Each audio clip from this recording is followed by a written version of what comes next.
Halo semuanya, berjumpa lagi dengan saya di channel Aritila Tutorial, tempat kita untuk berbagi informasi seputar informasi pendidikan dan informasi guru, serta informasi honorer dan informasi lain yang ada hubungannya dengan dunia pendidikan dan guru dan dunia honorer atau informasi yang relevan.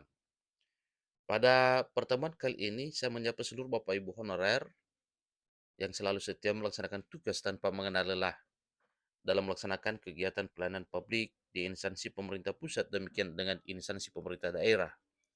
Saya yakin bahwa seluruh Bapak Ibu honorer selalu semangat dan selalu dalam keadaan sehat walafiat. Informasi terbaru Bapak Ibu, kita ambil dari salah satu media terpercaya bahwa pendaftaran tinggal 5 hari lagi. Ini janji pemerintah mengangkat tenaga honorer jadi P3K 2024. Nah, berarti ini Bapak Ibu, ya ini sudah mau waktunya ya, kalau tinggal 5 hari lagi. Informasi ini beredar per 13 April 2024, berarti tinggal 3 hari lagi Bapak Ibu. Ini akan segera dilaksanakan. Nah, untuk itu mari kita simak bersama informasi berikut. Kalau nantinya belum merata semua daerah, tetapi ini setidaknya menjadi satu pedoman kepada Bapak Ibu honorer di masing-masing daerah untuk bergegas mempersiapkan diri mengikuti pendaftaran dan seleksi P3K 2024. Tanpa basa-basi lagi, langsung pada informasinya. Portal Sulut memuat informasi terkait dengan pendaftaran CSN 2024. Pemerintah secara resmi menghapus tenaga honorer pada Desember 2024 tahun ini. Ini sebagaimana amanat dari Undang-Undang Nomor 20 tahun 2023 tentang ASN, yang salah satunya mengenai pengangkatan honorer. Tenaga honorer yang terdata dalam database BKN akan diangkat menjadi P3K secara bertahap tahun 2024 tahun ini. Setidaknya ada 3 tahap di tahun 2024 ini. Mereka wajib dalam arti para honorer wajib melakukan pemutakhiran data, ya, nah maksudnya data mandiri Bapak Ibu ya, PDM non ASN. Di awal April ini, BKN memberi batas hingga tanggal 19 April untuk melakukan pemutakhiran data mandiri non-ASN. Tahap awal ini baru berlaku untuk tenaga non-ASN dari Kementerian Agama. Yang seterusnya Bapak Ibu, untuk tenaga non-ASN di bawah Kementerian Pendidikan masih menunggu jadwal. Kesempatan ini harus bisa dimanfaatkan sebaiknya untuk tenaga non-ASN Kementerian Agama. Nah, tentunya ini nanti pasti ada ya jadwal untuk para honorer di bawah Kementerian Pendidikan, Kebudayaan Riset dan Teknologi.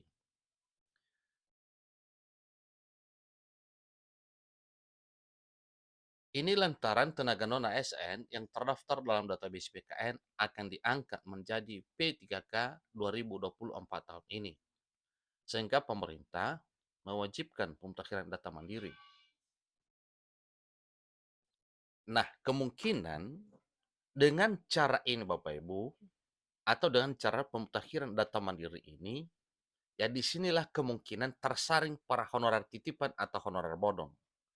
Ada apa ini? Karena memang dalam hal pemutakhiran data ini tentunya banyak hal yang diminta oleh pemerintah untuk diinput dan diunggah oleh para honorer, sehingga nantinya para honorer titipan yang dokumennya itu tidak lengkap tidak bisa masuk lagi. Jadi ini adalah satu trik terbaik yang ditempuh oleh pemerintah untuk menyaring honorer yang sesungguhnya dibanding dengan honorer yang sekedar untuk titipan atau honorer bodong atau honorer uh, yang tidak sesungguhnya Bapak Ibu ya. Dengan cara PDM ini, pemutakhiran data mandiri, maka mereka pasti akan tersisih.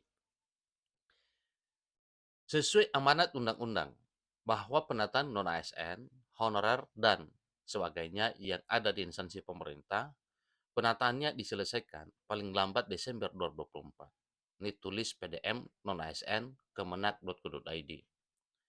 Nah, berikut ini hal yang perlu diperhatikan oleh Bapak Ibu. tahapan selengkapnya ya dalam hal PDM atau pemutakhiran data mandiri. Untuk Bapak Ibu harus perhatikan, silakan buka website resmi PDM non ASN Kemenag di pdmnonasnkemenag.go.id. Begitu sudah akses, maka silakan Bapak Ibu persiapkan data.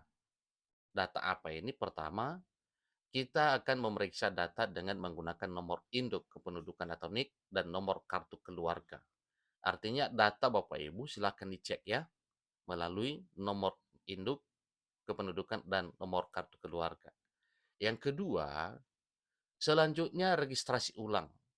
Bila data Anda sudah tersedia di aplikasi PDM, silakan login untuk melengkapi data. Artinya Bapak Ibu sudah pernah terdata ya, sehingga data Bapak Ibu sudah kian ada dalam PDM. Yang ketiga, ajukan data dan jangan lupa submit. Nah, bagaimana proses pengecekan data Bapak Ibu? Silakan dicek dengan cara masukkan NIK dan nomor KK pada halaman yang disediakan. Berikutnya, isi captcha yang tertera. Yang ketiga, lakukan pencarian data. Dan yang keempat, jika berhasil, lanjutkan ke proses registrasi. Nah, tentunya Bapak Ibu, karena ini masuk ke tahap registrasi, maka silakan lakukan registrasi Bapak Ibu. Bagaimana cara melakukan registrasi? Pertama langkahnya yaitu isi data NIK, nomor KK, email, dan nomor WhatsApp. Ini diharapkan WhatsApp aktif Bapak Ibu ya. Yang kedua, pakai nomor WhatsApp aktif karena password akan dikirim melalui WhatsApp. Yang ketiga, masukkan captcha dan kirimkan. Seterusnya Bapak Ibu tahap login ya. Tahap login ya. Setelah registrasi, halaman login akan muncul. Berikutnya, masukkan NIK dan password yang telah dikirim melalui WhatsApp. Dan yang terakhir, isi captcha dan klik masuk.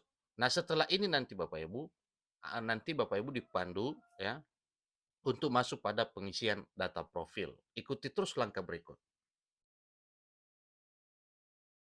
Pada poin pengisian data profil, Bapak Ibu melengkapi data diri yang diminta. Yang kedua, ganti foto profil jika diperlukan. Seterusnya, dalam hal riwayat pendidikan yang diinput, pertama, isi riwayat pendidikan mulai dari SD hingga jenjang terakhir. Yang kedua, unggah dokumen-dokumen yang diperlukan seperti ijazah. Berikutnya, riwayat pekerjaan, unggah nomor surat keputusan atau SK dan dokumen terkait. Seterusnya, isi data pekerjaan sesuai dengan riwayat Anda. Berikutnya mengenai pengajuan data. Dalam hal pengajuan data, ada dua hal yang perlu diperhatikan oleh Bapak Ibu Nerat. Pertama, setelah semua data terisi, ajukan data Anda. Yang kedua, tunggu konfirmasi pengajuan. Kemudian, PDM ini selesai. Setelah pengajuan selesai, Anda akan mendapatkan bukti cetak berupa surat pernyataan tidak mampu atau SPTJM. Ya. Jadi sebenarnya SPTJM yang dimaksud Bapak Ibu yaitu surat pernyataan tanggung jawab mutlak, bukan surat pernyataan tidak mampu. Itu lain cerita ya. Tapi SPTJM ya, surat pernyataan tanggung jawab mutlak. Seterusnya, unduh dan simpan bukti tersebut sebagai referensi. Demikian informasinya. Sampai ketemu pada informasi berikutnya. Terima kasih.